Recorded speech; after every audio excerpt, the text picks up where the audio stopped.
Well, once again, let me thank you for coming this evening, setting aside an evening's diversion, and I hope that this evening will be both, to a certain extent at least, entertaining and informative. The title of the lecture this evening is Fascism, Gun Control, and the Intelligence Community. It is a companion lecture and will follow directly on the lecture that I gave last month, The Militia Movement, Enemy or Pawn of the State? It's worth noting that in April of last year, America was shaken awake, ever so briefly, I may add, by the Oklahoma City bombing, and I've made my feelings clear about that in the past. It would not surprise me if McVeigh and Nichols were involved in some capacity. However, the logistics of that event suggest, quite frankly, that far more than just those two hockey pucks were involved in this particular crime. Looking at the event at face value, however, at least as our media have portrayed it, Timothy McVeigh, if we are to take the event at face value, Timothy McVeigh was influenced by a very powerful and significant American Nazi book called The Turner Diaries. That was also, by the way, the inspiration for the Order, a Nazi terror group in this country, which murdered Alan Berg, a Denver talk show host, and also robbed armored cars, killed a bunch of other people, got a lot of the monies from those armored car robberies out to various American Nazi groups. That group, by the way, the Order, was getting money from German fascists in Latin America, probably the old and consummately powerful Bormann Group. One of the most remarkable political and economic achievements of all time was not only the survival, but the post-World War II triumph of the Bormann Flight Capital Organization, literally a Third Reich underground, and I mean that in the most literal sense of the world, which owns much of the world at this time, including, if my analysis is correct, most of the key elements of the United States. The Turner Diaries is about a Nazi takeover of the United States when the government tries to effect gun control, okay? And in response to this, the Nazi faithful rise, and they have it takes place in this book as the Day of the Rope, in which people of color, so-called race mixers in particular, are taken out and summarily executed and lynched. Again, from every lamppost there's either a person of color or a Jew or a race mixer. Delightful scenario. But we should observe that the precipitating incident for the Day of the Rope was the government's attempt to take away weapons. In the lecture about the militia movement, by the way, I see many familiar faces here. How many of you heard that lecture, just out of curiosity? Okay, it looks like we got the advanced class here who have signed on for a major learning experience, and I'm glad for that. Just as I pointed out that the militia movement appears to be a dichotomy, many of the people in it are outright raving Nazis and fascists. Many of them are sincere patriots with a capital P, and sincere conservatives, although generally badly misinformed. I also pointed out that as ostensibly anti-government as the militia movement is, in point of fact, there is an area of overlap between some elements of the government, primarily the Republican right, and the militia movements themselves. And in many respects, elements of the militia movement are a direct extension of the right wing of the Republican Party. And I also floated the scenario, a very Machiavellian one which I can't say for sure may be going on, but I suspect may be going on. Suppose you want to establish martial law and eliminate civil liberties and turn America fascist. Communism has no credibility. The Soviet Union's gone. Nobody believes in that. How about getting a bunch of right-wing paramilitary terrorists to commit a bunch of acts, and then pass legislation restricting civil liberties, broadening police and surveillance powers, i.e. the counterterrorism bill, and the left and the liberals will all back it because they want to be protected from all these horrible fascists and right-wingers. And the laws will be passed and the legal precedents set for, and the legal decisions put on the books for rounding up the very elements who enthusiastically applauded the passage of that legislation. I am not saying that that is what is going on, but I would not put it past the powers that be to enact a Machiavellian scenario like that, and I suspect that may be going on. But just as the militia movement itself was a dichotomy, as ostensibly anti-government, and for all the hoo-ha that we hear from the militias about the government, and God knows I do not hold a brief for government abuses, I would hope again that my credentials in that regard would be reasonably secure at this point. But just as there is a dichotomy with regard to the militias, so too there is a dichotomy with regard to gun control itself. Now, gun control is almost universally portrayed as a liberal political issue. Among the reasons why some elements of the so-called progressive sector, and again note the use of the term so-called, consider me a right-winger is that I'm opposed to gun control. Some of the reasons for that I will discuss this evening. By the way, for people who are serious about Second Amendment rights and protecting them, one of the most scholarly and effective arguments in defense of Second Amendment rights, from which I will read briefly this evening, is the Tennessee Law Review. This is the Law Review of the University of Tennessee Law School, and there are some really good articles about gun control in here, weighing it pro and con, some excellent essays. I'm going to excerpt those, one of them, pointing out the outright lies that have been bandied about in the media concerning gun control. Now, gun control is, by the way, I don't think it's an accident that this comes out of the University of Tennessee. For those people who might have to leave early, and again, my lectures are characteristically long, I will try to keep this one as brief as possible. And brief when you're talking about a Dave Emory lecture always belongs in quotes. It's not something, it's a relativistic concept, if ever there was one. But many parts of this country, the South and West being two of the most important, are cultures in which guns are an inherent part of that culture. And if you move to take guns away from people in those cultures, you will be driving a lot of people who are not Nazis and fascists in the ordinary sense of the word, many of them perhaps very conservative, many of them perhaps even rednecks, perhaps racist. But they're not Nazis and not fascists, but you're going to drive them into the arms of the forces of reaction by taking away the guns. And just as I raised the possibility at the end of the militia movement of a Machiavellian scenario in which right-wing and fascist terrorists would be the excuse for passing laws which would then be used to sweep up and eliminate people of more progressive political persuasion, so too I wonder about gun control, because guns do not kill people. People kill people. A firearm is like an automobile. In the hands of a jackass, it can be an extremely destructive thing. In the hands of someone who knows how to use it responsibly and in a mature fashion, it is not a deadly weapon. Just as a car has to be steered in a direction in order to hurt somebody, a firearm has to be pointed at somebody, loaded, and the trigger pulled in order to hurt somebody. And it is the person wielding the firearm, just as it is the person driving the motor vehicle, that is responsible for the devastation that results from the abuse of these devices. They have their proper use, and they have their improper use. But I wonder, as we shall see this evening, the gun control movement, the whole issue of gun control is also dichotomized. There are several trains running, and I wonder to what extent we may also be looking, as we take a look at some of the overtly fascist and intelligence community connections to the gun control movement, generally portrayed as a liberal political godchild, to coin a term. So too, I want to ask the question. I'm not providing the answer, but I want to ask the question whether perhaps gun control is intended to effect political polarization, to take people in the South and West and rural farm areas, drive them into the arms of reaction. And if that sounds preposterous, just take a look at the political hay that Newt Gingrich and Bob Dole and Pat Buchanan and others have been making out of the issue of gun control. It is indeed, whether or not this was intended, producing political polarization. It is feeding the forces of reaction. It is channeling people over to the far right who might not otherwise go over there. And I wonder to what extent, as we examine the fascist and intelligence community connections to the gun control movement, I wonder to what extent this might be deliberately intended.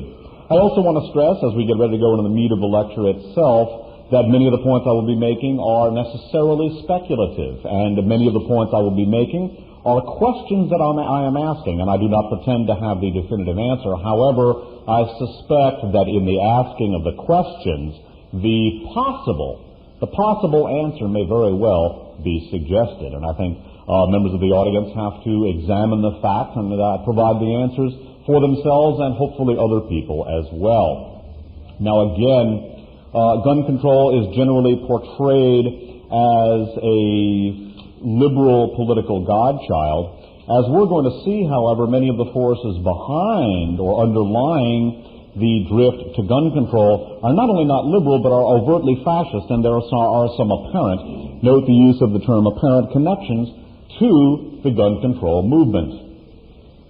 Now, in understanding the drift to gun control, or the impetus for gun control, it's very important to understand that the issue of gun control once again overlaps the forces of fascism, the national security establishment, in a manner that the paramilitary right, although not coterminous with fascism, not coterminous with the national security establishment, so too the paramilitary right overlaps the national security establishment, and the area in which the gun control movement most significantly, in my opinion, overlaps the national security establishment, once again has to do with America's political assassinations.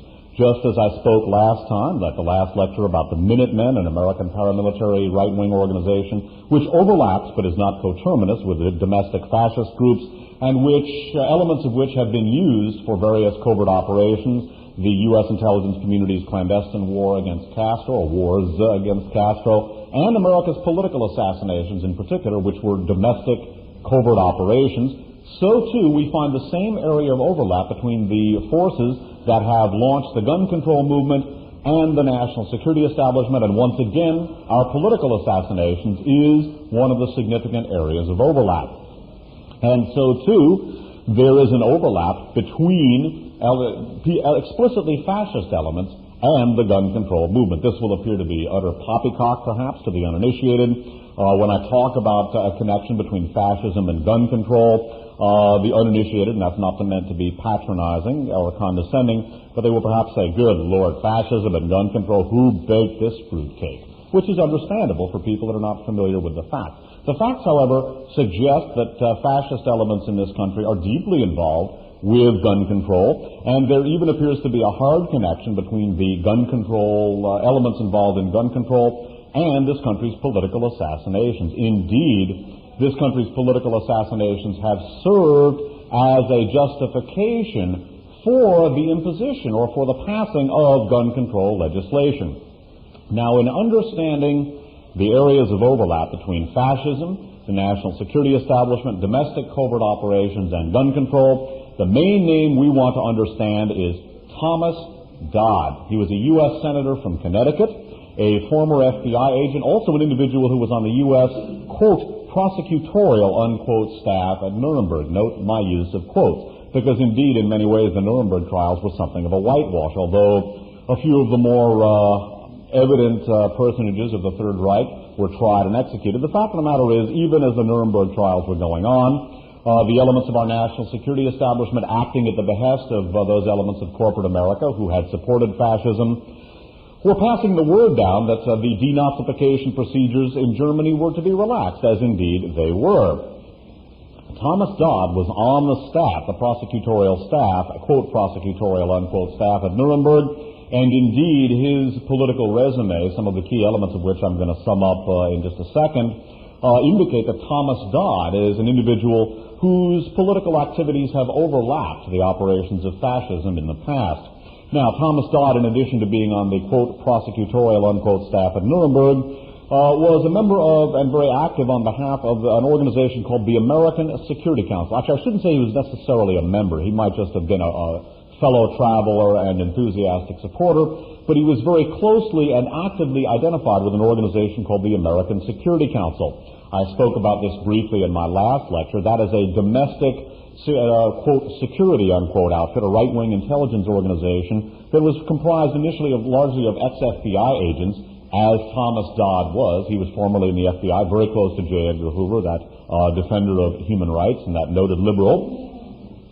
The American Security Council was put together by a bunch of retired FBI agents who liked the work of Joe McCarthy's committees and were dismayed that he was cast down politically and sought to perpetuate the work of Joe McCarthy.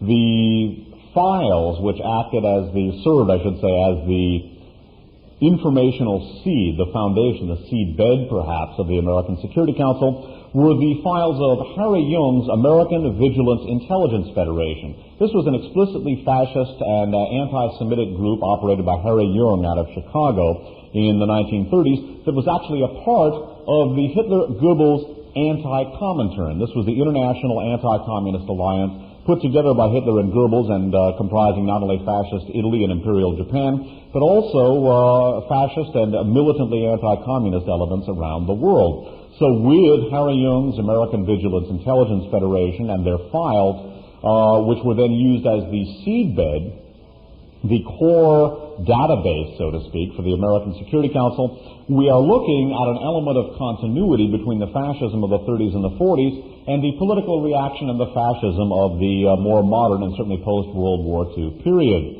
The American Security Council went on to be very closely involved with what used to be called the World Anti-Communist League, or WACL. That in many ways was simply a revival of the old Hitler-Goebbels anti-Comintern of the late 1930s and early 40s.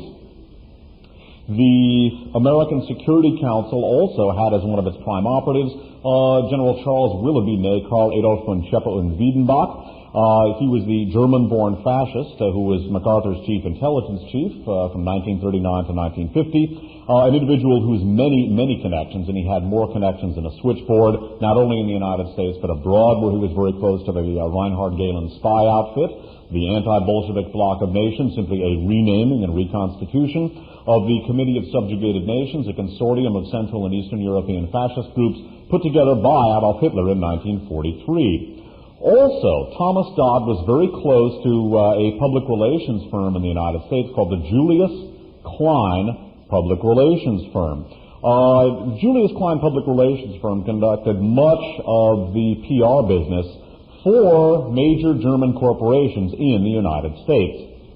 And a couple of lectures ago, I read about the Bormann Flight Capital Organization. The Bormann Organization essentially is the economic component of the Underground Reich, and I mean, and again this will sound crazy, the Third Reich, which survives to this day and is triumphing around the world. It went underground, it survived, it perpetuated itself, and is achieving what I believe to be one of the most remarkable victories of all time, albeit unrecognized by most people. One of the things that makes it such a remarkable achievement. Most of the liquid wealth of Europe was spirited out of Europe and secreted in corporate fronts in neutral countries around the world. The Nazis long anticipated their military defeat on the battlefield, and at the end of World War II, Hitler turned over the leadership of the NSDAP, the German Nazi Party, to the individual that I believe to be the most remarkable, or perhaps one of the most remarkable, certainly the most powerful, and in the post-World War II period, the most influential, one of the most decisive figures in all of modern history, that Martin Bormann, the Reichsleiter of the Third Reich. Bormann, like Otto Skorzeny, his partner in the Underground Reich, and like also, in my opinion, Heinrich Müller, the head of the Gestapo, who basically went underground with Bormann and with Skorzeny, and who maintained the Gestapo as an active, worldwide functioning organization. That'll sound again, Jesus, who is this guy? Man, the Gestapo, post-World War II? Dude, World War II was over a long time ago. World War II is ending right now, and the Axis wins. I firmly believe this, and I firmly believe that they have victory in their hands.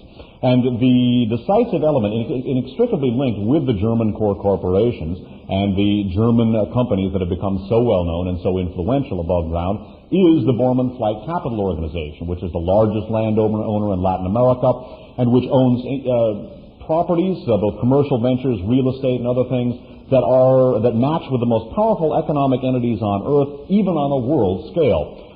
Germany as an economic entity could be thought of as a two-tiered consideration, with above ground the German core corporations, Siemens, Daimler-Benz, and the ones that we've come to know, and beneath that the very powerful, consummately powerful in my opinion, although largely unrecognized, Bormann Flight Capital Organization.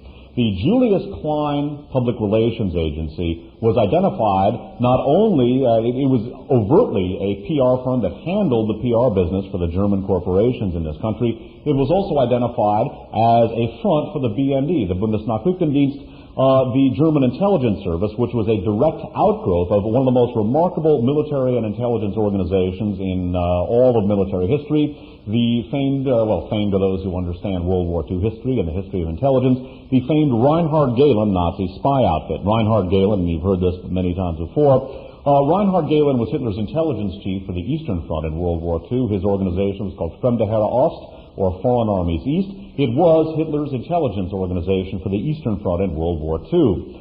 Gehlen preserved all of his files, kept many of his operatives underground in the various territories that the Nazi armies surrendered to the advancing Red Army in World War II. He then made a deal with the Americans, and he agreed to turn over his organization to the service of the fledgling CIA and also military intelligence.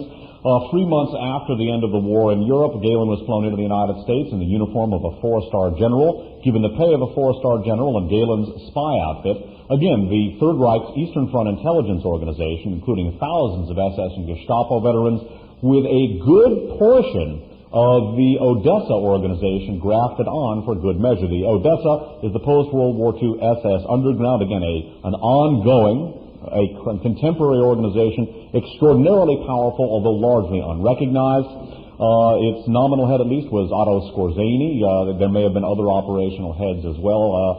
Skorzeny was Hitler's commando chief and one of the most respected and by the Nazis honored military figures in the Third Reich during World War II. And he also, like Martin Bormann, was an organizational genius, and I mean genius in the truest sense of the word. And they maintained the Underground Reich as a political, military, and economic entity, and have, along with Heinrich Müller, the Gestapo chief, who handled their security in the post-World War II underground phase of the Third Reich. They have much to do with the fact that it has not only perpetuated itself, but is achieving the victory that Hitler had desired, albeit not on the battlefield, but in the boardrooms of major corporations and within the national security establishments of many countries.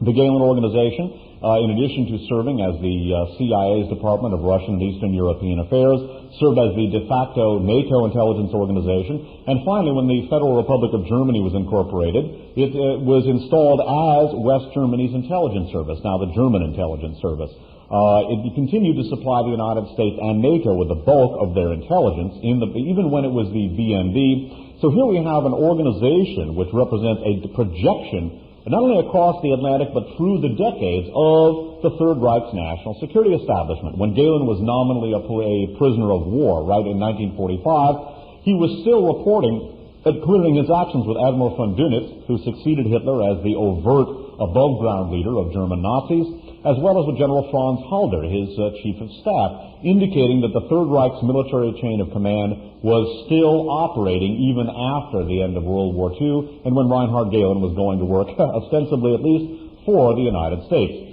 The BND became the German intelligence service, the direct outgrowth and perpetuation of the Third Reich's intelligence service, and the Julius Klein PR firm was identified as a BND front in the United States that operated very closely with a German-American citizens organization headed up by a fellow named Austin App, last name APP, who was one of the seminal no-Holocaust theorists or seminal Holocaust deniers. Also, like the ASC, like people like Charles Willoughby, very active with the anti-Bolshevik bloc of nations, and very active with the Captive Nations Committee and many of the Third Reich-aligned organizations, which went on to become a powerful element of our intelligence system, our Republican Party, and which have wielded an enormous influence in the post-World War II period. Now, the Julius Klein PR firm and Thomas Dodd were closer than sin. Thomas Dodd actually was facing censure at one point. He was, we're going to have a band out here a little later. That's going to be just delightful. So, well, what the heck, a musical accompaniment to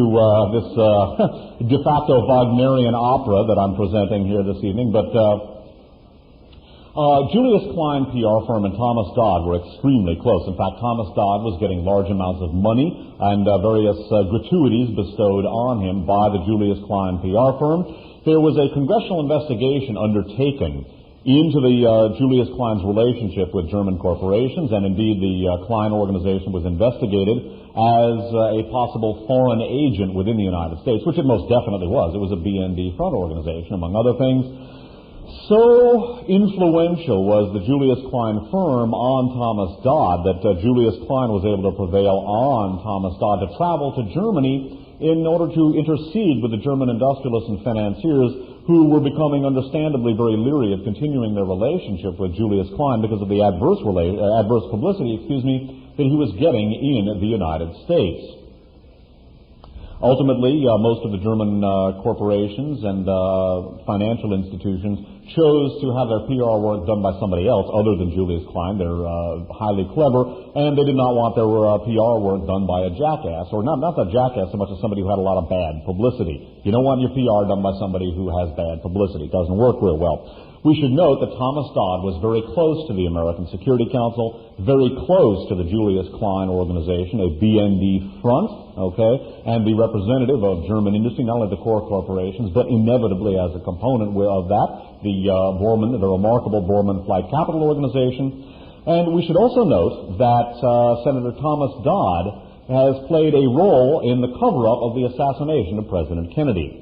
One of the ways in which the Kennedy conspirators, explicitly fascist elements of our own national security establishment, operating with what I call the underground Reich and fascist elements around the world, one of the ways they were able to get many of the liberals who really knew what had happened to President Kennedy to go along with the cover-up theory is that they were able to successfully paint Lee Harvey Oswald as a communist or an agent of the Cubans or the Soviets or both. And the possibility that the American people might believe that a communist or an agent of the Soviets and or Cubans had killed a very popular president, and Kennedy was extremely popular, not with the forces of reaction, but with the American people, that this could perhaps lead to a Third World War. I talked, in fact, in the last lecture about the role of the 544 Camp Street, 531 Lafayette Place address in the painting of Oswald red. One of the things that led to the painting of Oswald red was the linking, falsely, of the assassination of Stefan Bandera, a Ukrainian fascist, a Gehlen operative, both when Gehlen was working for Hitler and when he was working for the United States and what used to be West Germany, the Federal Republic of Germany. Stefan Bandera headed up a Ukrainian fascist and nationalist organization called the OUNB, or Organization of Ukrainian Nationalists, B referring to Bandera. This group worked with the forces of the Third Reich in World War II, contributed people to the Einsatzgruppen, the mobile killing squads that followed the Third Reich's armies into the Soviet Union. They committed the liquidations of Jews, political commissars, communists, and other undesirables, or who the Third Reich viewed as undesirables. They also contributed people to Ukrainian Waffen SS divisions, and Bandera became a key operative of the Gehlen organization in the post-World War II period. Deputy Director of Central Intelligence Frank Wisner argued strenuously for allowing Bandera and his group to be employed by U.S. intelligence. On October 15, 1959, Bandera turned up dead, the same day, by the way, that Lee Harvey Oswald defected to the Soviet Union, October 15, 1959. Initially, it was thought that Bandera had died of a heart attack. Eventually, an alleged KGB assassin, and in my opinion, as well as the opinions of many, a probable Gehlen double agent, because Gehlen was very successful at penetrating the Soviet's intelligence and national security services. A fellow named Bogdan Stashinsky, S-T-A-S-H-Y-N-S-K-Y, you'll see that spelling in various forms. Bogdan Stashinsky turned up a couple of years after Stefan Bandera was found dead, and confessed that he had killed not only Bandera but also another Ukrainian fascist named Lebed using a special cyanide gas gun which sprayed cyanide in the face of the victim, and this killed them, and it made the deceased appear to have died of a heart attack. The BND itself used just exactly such cyanide guns for some of their covert operations. Indeed, the Third Reich used a similar device. It eventually came out that Stashinsky had a broken shaft of a key which matched the head of the key, which was still in the apartment, the lock of the apartment that Bandera had been using about a year and a half or so after Bandera's death, which in and of itself is sort of curious. Eventually, Stashinsky was convicted of the assassination of Stefan Bandera. One of the indications that Stashinsky was a probable double agent is that he only received 8 years for 2 accounts of first-degree murder. Even with the relatively liberal sentencing that Germany had, and they have a more enlightened correctional system than our own, as do a great many other countries, 8 years for a double murder, 2 counts of first-degree murder, is an extraordinarily light sentence, and that suggests a very strong possibility that Stashinsky was actually operating on behalf of BND. The Soviets produced operatives claiming that Stashinsky was, in fact, a double operative for BND. I do not take the Soviet intelligence operative's word at face value. Believing the word of a spy or taking it at face value can be very risky. However, the curious discovery of the shaft of the key, if Stashinsky had actually been a KGB assassin, it seems probable that he would have disposed of this highly incriminating shaft of this broken key. And the fact that he only got 8 years for after confessing to committing 2 first-degree murders, that's an extraordinarily light sentence and suggests that strings were pulled behind the scenes. Elements associated with what were eventually to coalesce as the World Anti-Communist League. At this point it was called the World Anti-Communist Congress for Freedom and Liberation, the WACCFL, one element of which, by the way, was the Anti-Communist League of the Caribbean, headed up by Guy Bannister and the people at 544 Camp Street, 531 Lafayette Place, who helped to paint Oswald red in a fashion I've delineated in past lectures, including the last lecture. Many of those elements were also Minutemen, by the way. The WACL, and in particular its press secretary, the WACCFL, and its press secretary, a former Batista intelligence operative. Fidencio Batista was the dictator who ruled Cuba prior to the takeover of Castro. Salvador Diaz Verson, last name Verson, began publicizing the disinformation that Oswald had been run by Department 13 of the KGB, and that, in fact, he'd been trained by the KGB to commit assassinations around the world, as had Stashinsky, allegedly. Interestingly enough, an article was floated in a major Philadelphia paper, as well as introduced into the Congressional Record, by reactionary Illinois Congressman Charles Kirsten, last name Kersten. Kirsten was actually the counsel for Bandera's widow, Stefan Bandera's widow, at the trial of Bogdan Stashinsky in Germany.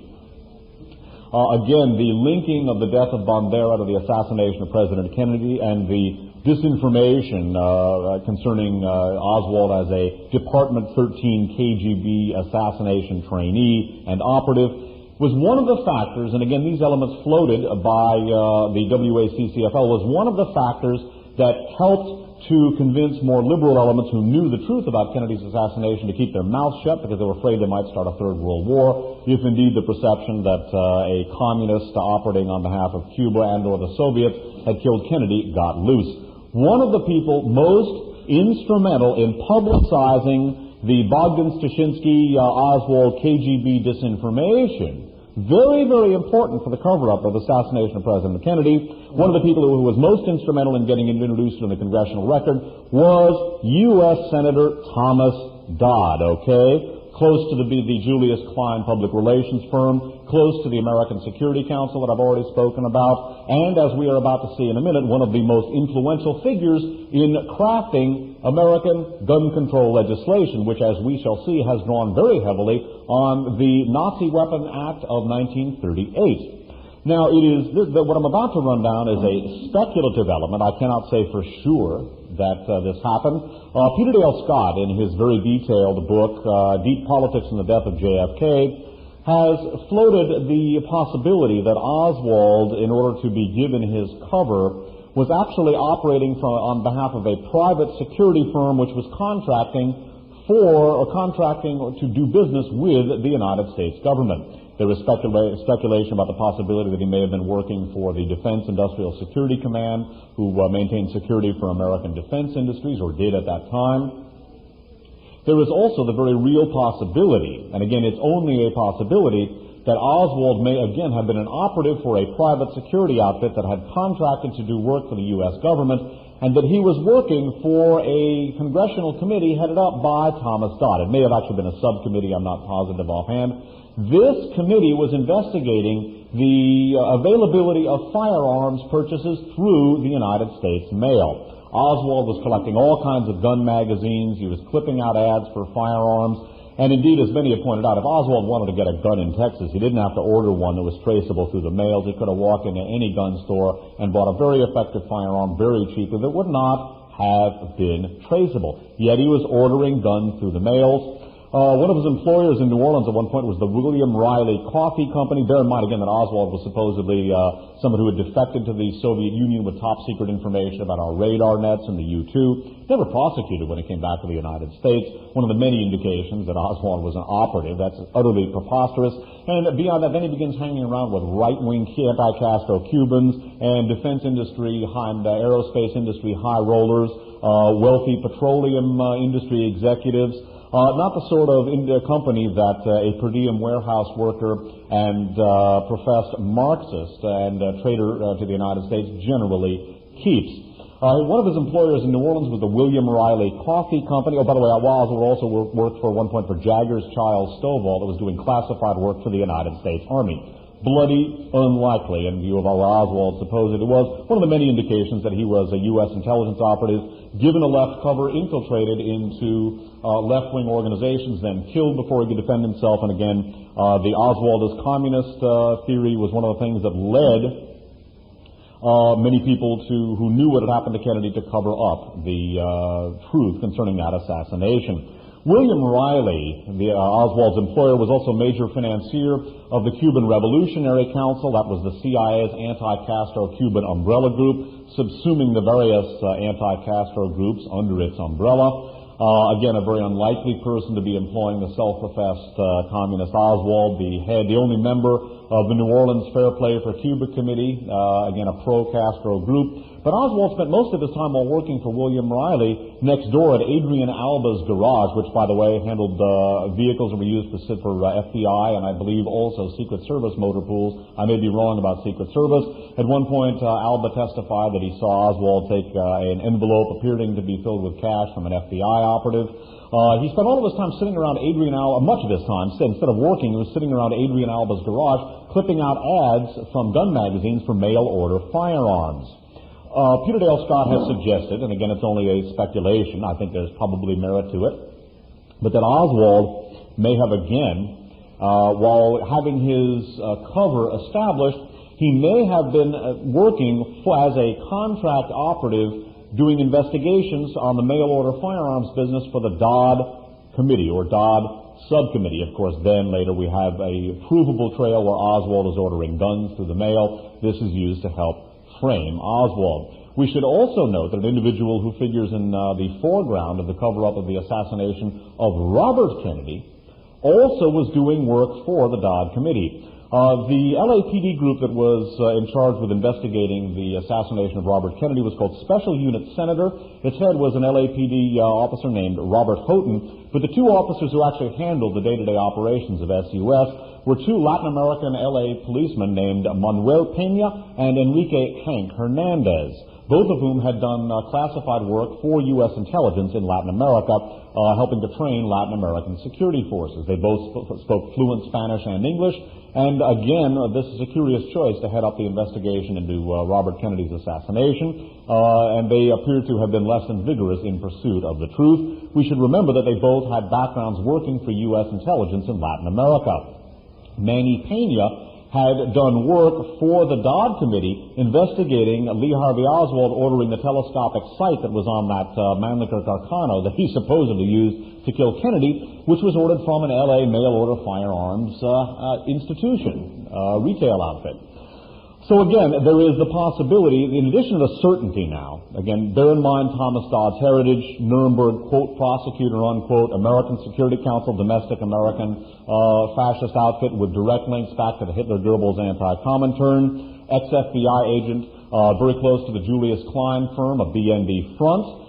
He also certainly helped to float, was instrumental in floating the Bogdan-Stashinsky disinformation about, which helped to cover up the Kennedy assassination, and he may have had Lee Harvey Oswald working for his committee in order to check out the mail-order firearms business. A speculative element, but one that is very significant. Now, we should note that Thomas Dodd was instrumental in crafting the 1968 gun control law that passed largely as a result of the public relations and media blitz that was conducted after the assassinations of not only President Kennedy, but also the two assassinations that took place within a couple of months of each other of Martin Luther King and Robert Kennedy. These gave the impetus for the passage of the American 1968 gun control law, which was crafted by Senator Thomas Dodd's committee, which may have been employing Lee Harvey Oswald in order to investigate the mail-order firearms business, hence Oswald ordering guns from mail-order houses. He could have bought a damn good weapon over the counter in Texas, and it would have been untraceable. Again, so perhaps the laying down of the trail of Oswald as patsy was done in part at least by the Dodd Committee. That is speculative. But we know that the Dodd Committee crafted the Gun Control Act of 68 largely as the result of the sentiment for gun control growing out of America's political assassinations, again the Kennedys, Martin Luther King, and others. And interestingly enough, and this is one of the areas where the right wing appears to be accurate. The American Gun Control Act of 1968 was profoundly influenced by the Third Reich's Weapons Control Act, I've forgotten its exact title, but by basically the Nazi gun control law of 1938. Indeed, Thomas Dodd requested a verbatim translation of that law while helping to draw up the 68 Gun Control Act. And this is one of the things that the right wing has been absolutely accurate about. Our gun control law of 1968 is largely based on the Nazi weapons control law of 1938, if not a verbatim copy. I've seen a few translated passages. I don't speak German, but it certainly has been profoundly influenced. It has been alleged by advocates of Second Amendment rights that indeed it is a carbon copy of the 38 weapons control law. I do not know if that is true or not, but I think it warrants serious investigation. We should note that the Nazi weapons control law of 1938 was instituted on November 11th, 1938, 2 days after Die Kristallnacht. That was the first large-scale Nazi pogrom against the Jews, and its name comes from the Night of Glass because so many Jewish businesses had their storefronts shattered. Jews were beaten, many of them were killed. Jewish businesses were in synagogues were torched. 2 days after that, the Nazi Weapons Control Act was passed, or it was instituted. It also forbade Jews not only from owning firearms, but also knives and truncheons as well. One of the obvious aims of that being to keep weapons of self-defense out of the hands of Jews and others who faced imminent liquidation at the hands of the Third Reich. We should also note that and again, bear in mind that the 68 Gun Control Act, heavily influenced by, if not the direct carbon copy of the 1938 Nazi weapons control law, once again was crafted by Senator Thomas Dodd, whose unsavory political resume I have delineated to a certain extent already. We should also note that there is yet another apparent national security and fascist and assassination connection to the impetus for gun control.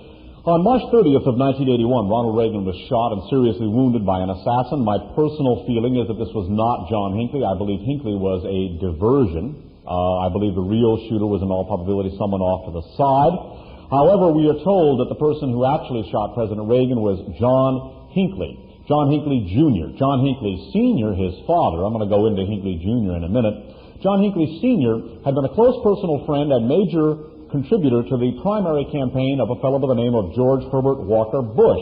At the time of the shooting of President Reagan, the Vice President of the United States and the individual who would have succeeded Ronald Reagan as president in the event that Ronald Reagan had died. Okay.